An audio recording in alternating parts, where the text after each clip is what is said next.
welcome to our webinar. I'm Beatrice Lam, Field Marketing Manager of Barracuda MSP.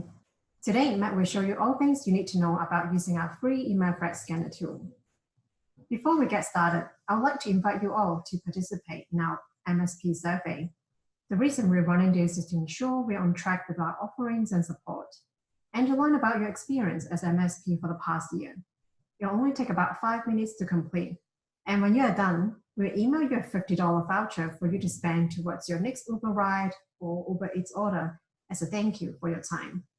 The link to the survey is on the screen. We'll also send you the link after the webinar. One last thing, if you have any questions during today's presentation, please type them in the Q&A panel and we'll go through them at the end. Right, I'll pass it to Matt now. Enjoy. Hello, everyone. I'm Matt Caffrey, Solutions Engineer for Barracuda MSP, and today we'd like to run you through our ETS scan or email threat scan to generate a report that is viewable by yourself and to supply to your customers for any spear phishing attacks within Office 365.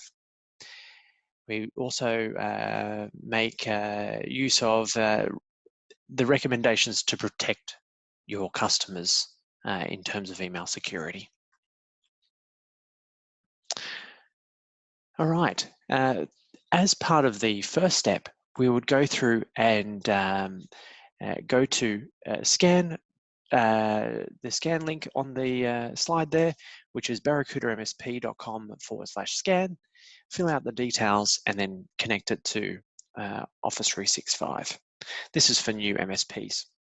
For current MSPs, you would log into Barracuda Cloud Control, click on Sentinel, and then connect to Office 365 by the 3 dots at the top right-hand corner from the Sentinel portal, and then click Run ETS and then pass your credentials for that Office 365 tenant within.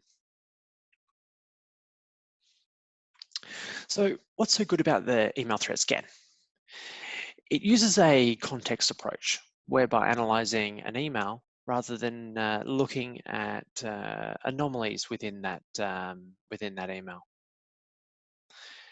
It's also free for MSPs to use, and it only takes a few minutes to set up, and then that report is generated and then sent to you via email. All right, let's go through a few of these things within the threat scan, and I'll show you a working live report. So here we are. We've got our email threat scanner, and you can see here, as mentioned, you can then add extra Office 365 accounts by just clicking on those 3 dots there and then clicking on Scan Office 365. You would then want to click, I want to run an email threat scan, and then you'd hit Next, select your customer, and then connect to Office 365 with your administrator account there.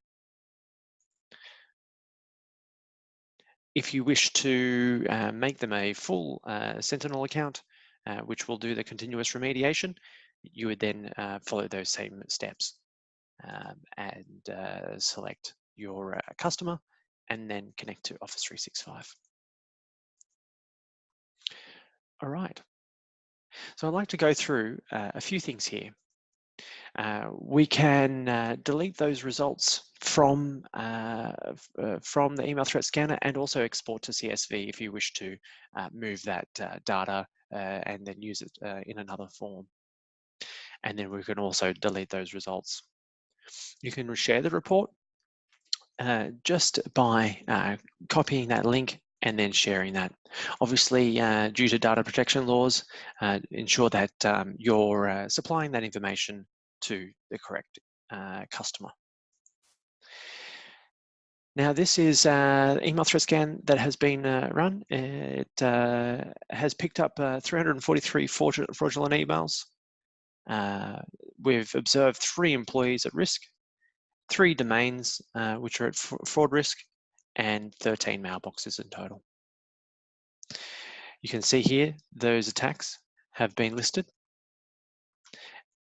and then we're able to look at the reasons why this particular email has been detected. This here is from an email that's not Alexi's typical address. So Alexi would normally converse with IT on Microsoft account, and it's asking of availability and response to a special request, as you can see here. If we scroll down, we can look at services that appear to be impersonated. And you can see here, it's trying to imitate Microsoft Office 365, and Microsoft doesn't typically use this email address to send emails to the sender, and it also contains a suspicious URL, as you can see at the bottom left-hand corner. This is the top domains that are at risk, and this leverages the DMARC standard, which enables reporting to then understand which domains have impersonation using a mixture of SPF and DKIM standards to produce this report. You can see that on this one here, that fraud is monitored by Sentinel, but the other ones above, they do not have a DMARC record within.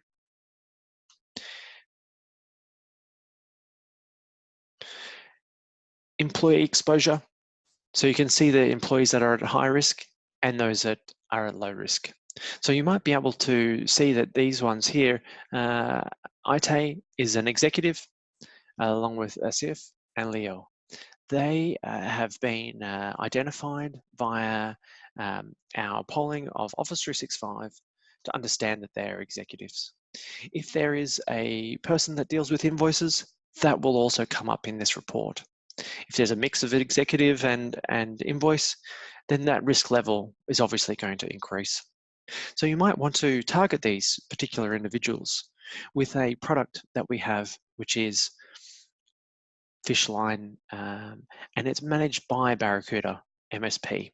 So as part of Managed Fishline, you submit the details of those particular clients and their email recipients that you wish to target for that month. We then produce your report and then send that back to you. So you're able to pass that information onto your customer.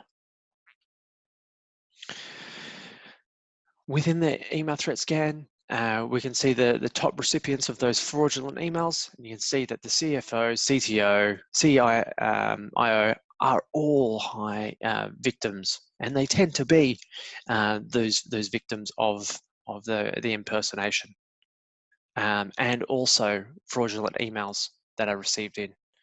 You can also see here that the impersonated senders is also quite high. And strangely enough, but no, not too uncommon, Microsoft Outlook is a big one there, and that's in terms of the people that are targeting this organization wish to steal those credentials within inside that organization. The top fraud setting domains, now you would be able to see CUDA Post is one of them, but this could be a domain that is going to be using perhaps DocuSign or UPS or Dropbox, where they may not be those legitimate services that are coming through. We can also see the popular subjects used in fraud: action required, request, transfer, bank transfer, invoice. These are all types of targeted attacks. The accounts being blocked, etc. And then the types of fraud. If you would see the sextortion type emails that ask for Bitcoins due to the fact that they have some jeopardized sort of photos with you, of you, you would see that under blackmail. Employee impersonation is obviously exactly that. There would be a CEO that will be impersonated to trick one of the employees to perhaps send money. And service impersonation is around the fact that UPS is sending that that email to you, but it's actually a targeted attack. Great, thank you, Matt. Looks like the email threat scanner is pretty easy to set up, and I love how the report shows the breakdown of the different types of fraudulent activities within the Office 365 account. And that brings us to Q&A time. I'll give you guys a few seconds to submit your questions. Matt, I actually have a question for you. Just out of curiosity, what is the highest number of fraudulent emails have you seen in the ETS report? Yeah, I've seen a couple of thousand emails in one tenant for which only around sort of 50 mailboxes reside. So yeah, it definitely does highlight that gateway level being bypassed. Cool, thank you. Great, let me have a look. So yep, we've got a few questions from the audience. So the first question is, how long does it store the data? It's going to be there as a report, and then from there at the top right hand corner, as mentioned in the webinar, you can actually just delete that data if you wish, or share that report. Great, thank you. And the next question is from Jim. So he's asking, can you backtrack the data that you've done from the ETS scan? Yeah, so this will be a snapshot.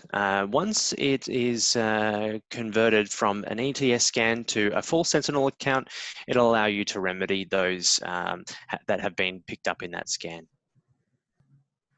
Thank you, Matt. Looks like we don't have any more questions, so we'll wrap it up now. If you can think of any more questions, please reach out to Matt. His email is on the screen. And don't forget to complete our survey to get the $50 Uber gift card. The link again is on the screen. We wish you all a Merry Christmas, and we'll see you at our monthly webinar in the new year. Bye. Great, thank you very much.